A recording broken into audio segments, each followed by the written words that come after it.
talking I have heard before, like 100 times before you've walked out my door. But this time I know, this time I know you're sure. There's a distant smoke I see in your eyes, like a bolt from the blue. I realize this time I know you're never coming back to me.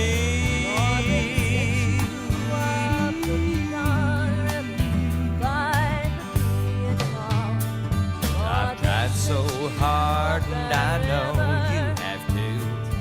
Looks like there's not a whole lot more we can do, and I've seen how you've changed. Oh, how you've changed. Maybe I've changed too, and then maybe not. The love you'll be taking, baby, it's all I've got. Don't take it away from me, 'cause you're never coming back to me. Well, you're telling me that I'm all taken, that I've got no give. I can't help but be just who I am. Please don't make me live without you.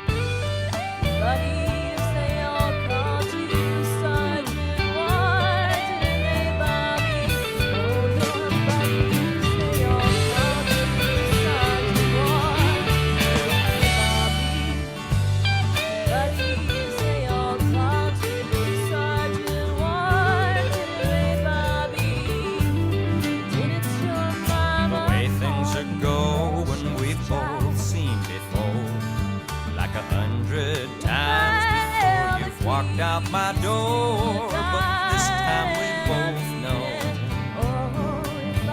this time we know you're sure. That distant firelight in your eye, it's telling me you're trying to say goodbye. Don't walk away, baby. You're never coming back to me. You're never coming back to me. You're never coming back to me. You're never coming back to me. You're never coming. If they really followed the money trail and made people responsible for the havoc that they caused financially, this crap would end. Yeah, but I mean the significance of this is any of that money that was taken from bleeding the beast, as they call it, is that going to be returned? Is any of that going to come back to the government that come with it? Is anything going to be done about that? Is it truly going to cease? No.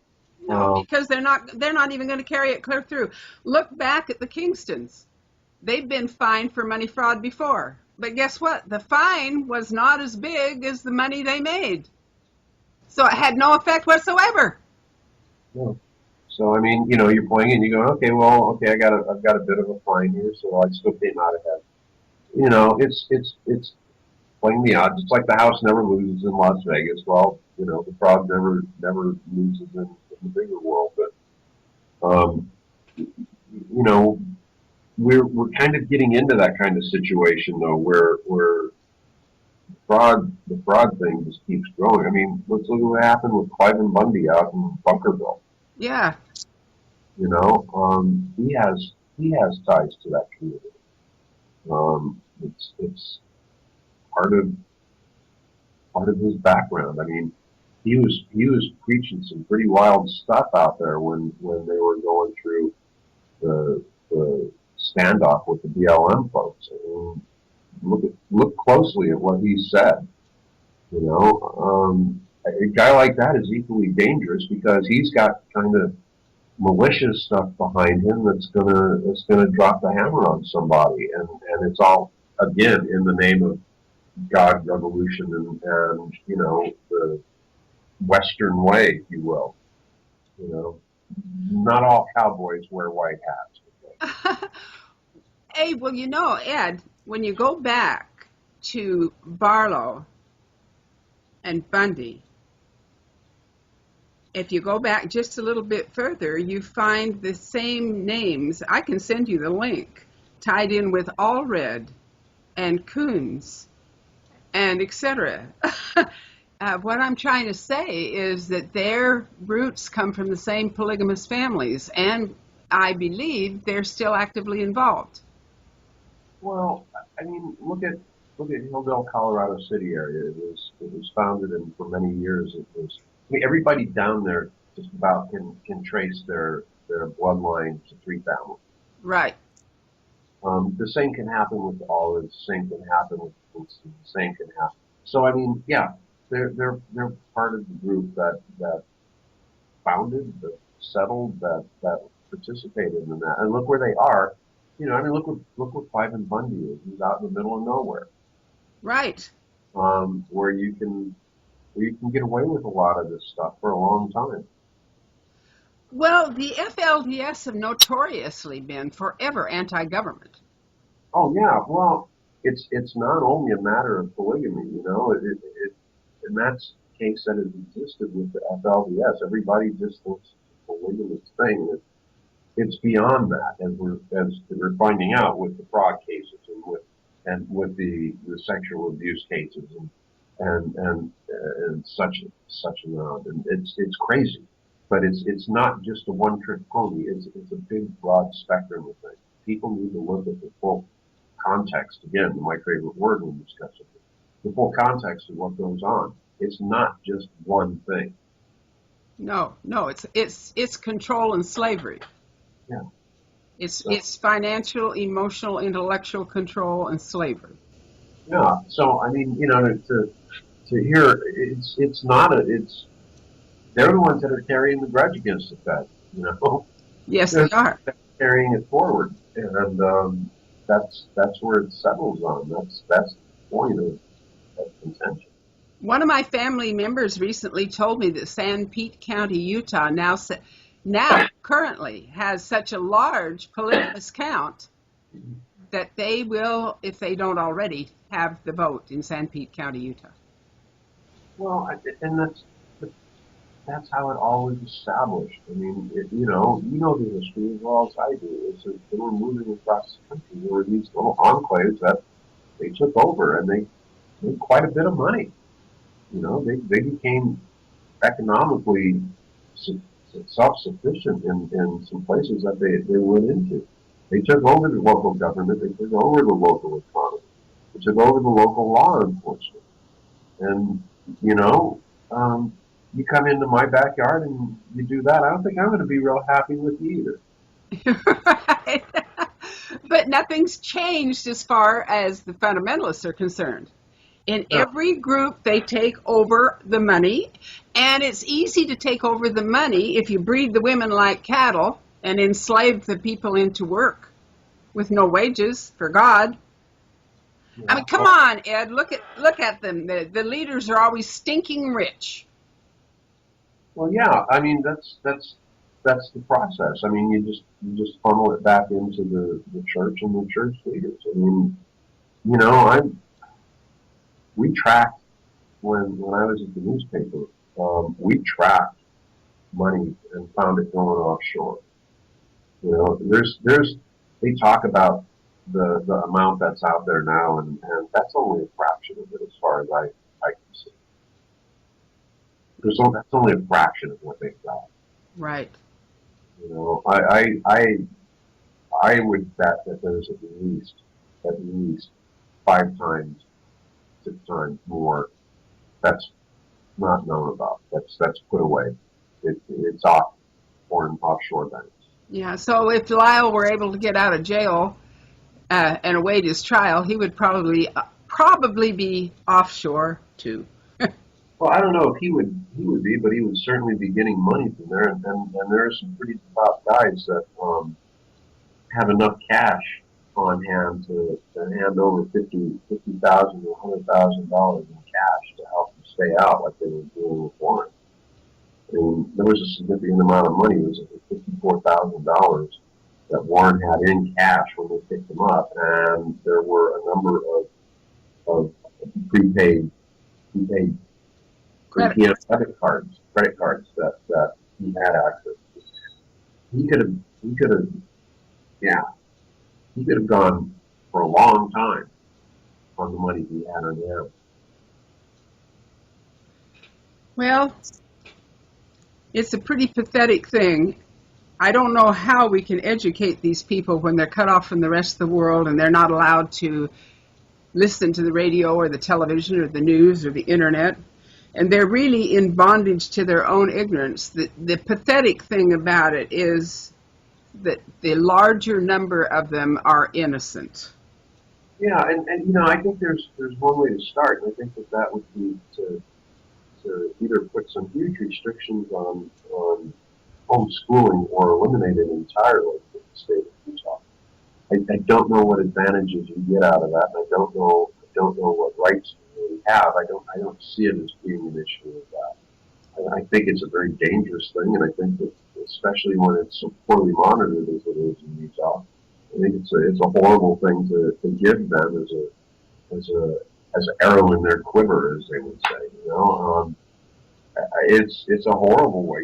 You put in and enforce schooling that has to stay up to state standard, and you're going to start doing some changes. I mean, that's how you get them educated, by requiring them to be in a classroom X amount of hours out of the semester, by requiring them to be tested to see what they're learning.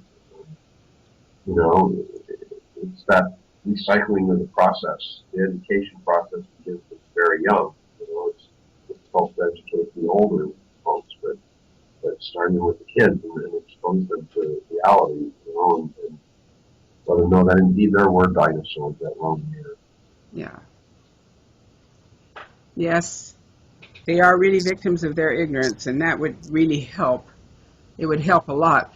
I still believe, though, that if they went in there, they won't, but if they went in there and they did DNA testing like they do on other crimes, murder crimes and whatnot, and found out exactly how many of these children that a guy had fathered, and then made him pay back the government by destroying his corporations, his churches, his temples, his ranches, whatever, literally made it pay all of it back. If they enforced the responsibility for the education, the medical problems, the whole thing that they had created, I think polygamy would shrink. It wouldn't disappear, but it would really shrink. But they're not going to do that. But I wish they would. I don't think it's ever going to disappear. I honestly don't. That's why when I hear people say, "Oh, well, their numbers are going," I don't believe that. Yeah, maybe a little bit they're going down, but it's not to the point where it's on life support, if you will. And I think that there's plenty of reasonable cause to go in and say, okay, let's find out who's your daddy. Right. And it's not going down, it's expanding.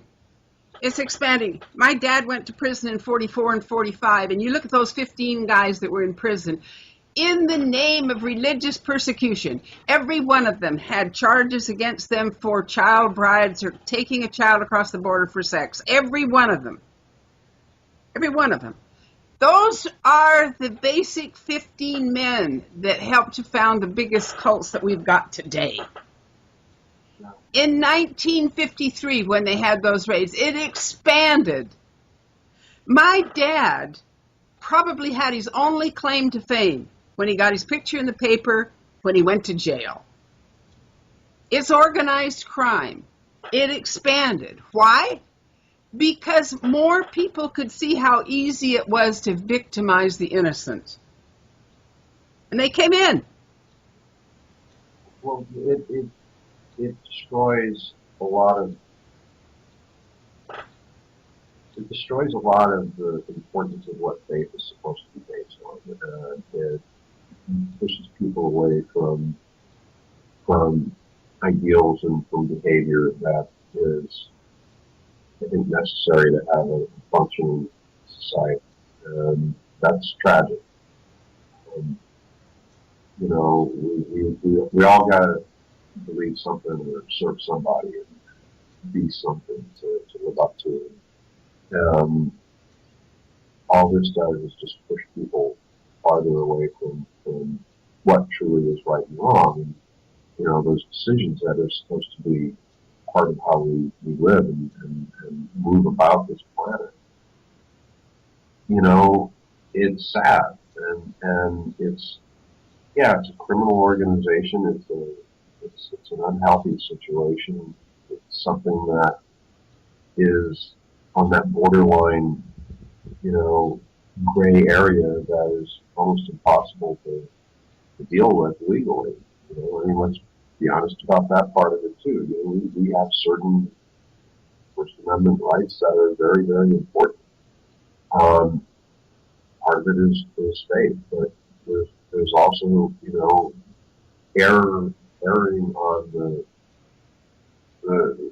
side of, you know, judgment to kind of ensure that we take care of that. When that's how people get the idea that it's only a polygamous situation. They're not understanding. They think that it's a lifestyle choice. They think that it's just, you know, all nice and rosy, and yeah, maybe it's a subdued culture, but it's what they all decide they want to do, and there's no decision involved in it. Everything's decided for them. That's what I'm trying to say. There's no decision. There's no free thought. There's no choice.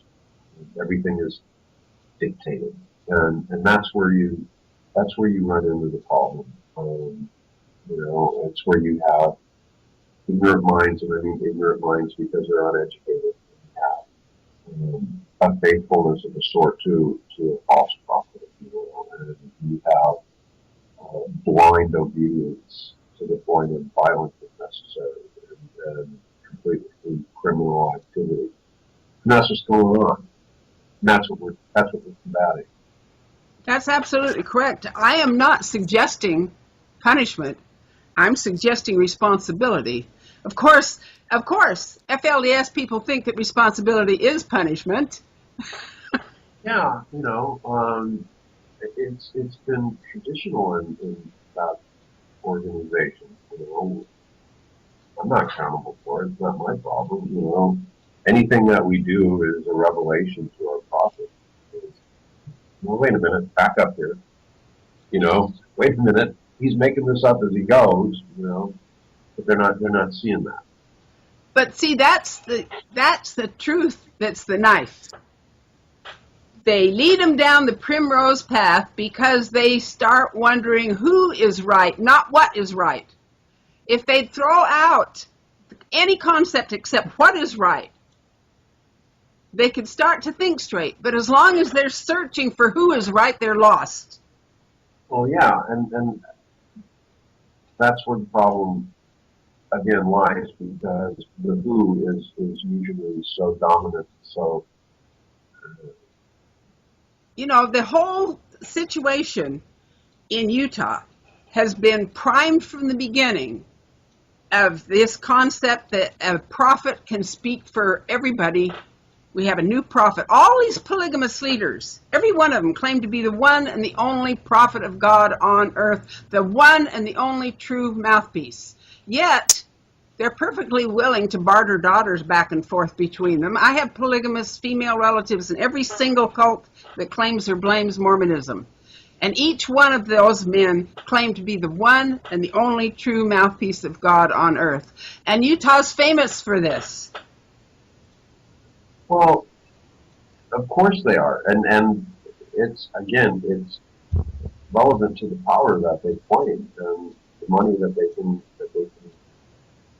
coerce, squeeze out of the people. Of course.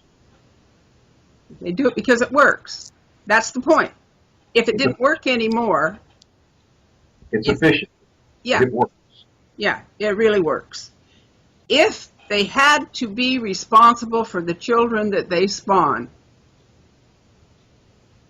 I'm not talking about welfare responsible payback only. I'm talking about the retarded ones, the ones that need medical care, all the education, everything, schooling, everything. Polygamy would shrink. It's not, they leave the responsibility for their behavior on the victims, and they get away with it. And that's what makes it work. Well, yeah, I mean, if nobody's punished, nobody's accountable, then nobody is. Nobody's accountable. It's their fault. It's their fault right now that miracle didn't happen and they weren't lifted up into heaven and that Warren's not free. It's their fault because they don't have enough faith. The victims are to blame. Always. The victims get the bill. Yeah. Yeah. I agree with you. Yeah. Yeah. Yeah. They get the bill. And those narcissists blame them for it. They say, well, they let it happen because they're so stupid, therefore it's their fault. I've heard that. Really? Oh, yeah. Well, it goes back to the old blaming Eve because she tempted Adam. It's all her fault. Yeah. It's just laid off to that. You know, anything that tempts me and I get away with it is the fault of the tempter. They had money, I stole it. I was justified, they had it, I didn't. And that's the consciousness there. The problem with that is that we have learned in the state of Utah, unless people are willing to act on that, it does no good. We've seen that for some time with the attorneys general that we've had, with the lack of attention that's been paid to it, with the blind eye that's been turned to it. No matter what, you know, we've heard that. We've seen that. There has been information that has been provided, and they have done nothing. I don't think we're really going to make any headway until we all of us, step into the here and now. Justifying something because it happened 2,000 or more years ago, or justifying something because somebody did it 150 years ago, hasn't got anything to do with here and now. We need to step in the here and now and be responsible for our own behavior here and now. I hear people say, well, polygamy's in the Bible. Well, Cain killed Abel in the Bible, so what? What's that got to do with what's right? We need to step out of that history justifying it because somebody wrote it down or said it long before we were born. And why do I feel that way? Because none of us should be born in debt to something that happened before we were ever born. That's stupid. Well, the evolution of it all, I mean, different times, different place, different society, a lot more people. We've got things that have changed tremendously over the years, and I mean, you know, if you don't understand the idea of change, then you should probably be back in wearing an animal skin and carrying a club. So, you know, we're different. Yes, we are different than 2,000 years ago, or 200 years ago, or 500. We're different than we were 100 years ago. Right. And I think one of the reasons we can't get onto the train of rolling forward faster is because we won't let go of the club and the fur and the cave. We say, well, my family lived in a cave before, so therefore it's right. Well, times change. We need to step forward and let go of the ignorance of the past, period. Oh, absolutely. Yeah. Yeah. Otherwise, what's the use of stepping forward? What's the use of the advancing? Ignorance is bondage. And keeping people in bondage is money making. And that's why they don't want to let go. That's why we need to get these kids educated at the earliest level possible. That's why we need to get the kids into classrooms instead of the living room. There you go. I want to thank you, Ed, for all the articles that you write and for the wisdom that you put out there. It's absolutely great. We appreciate that. We're just trying to make people aware of some things. And, you know, that's kind of what our purpose is, you know, to start a conversation, get people aware of what's going on. And perhaps maybe then we can find some kind of solutions to things, you know. And you gotta get them thinking and talking, and sometimes you gotta kind of poke the bear a little bit. This whole situation out in Short Creek is it needs some kind of resolution of sorts. It needs to be looked at in a realistic way. It needs to have people need to ask questions and not just dismiss it as a bunch of kooks or you know, adults making decisions for adults. It's not. It's a much greater problem to understand. It really is. For all of those women that started to have babies as soon as they were old enough to conceive and had no education and no way of surviving and no way of keeping their children if they left, that's slavery. And if we can't see that with heart and compassion of most of the families in the FLDS, then we need to realize that we need to look again. Most of the people are innocent and in bondage to their ignorance. Most of them. Yeah, and that's where the tragedy lies. Yes. Yes.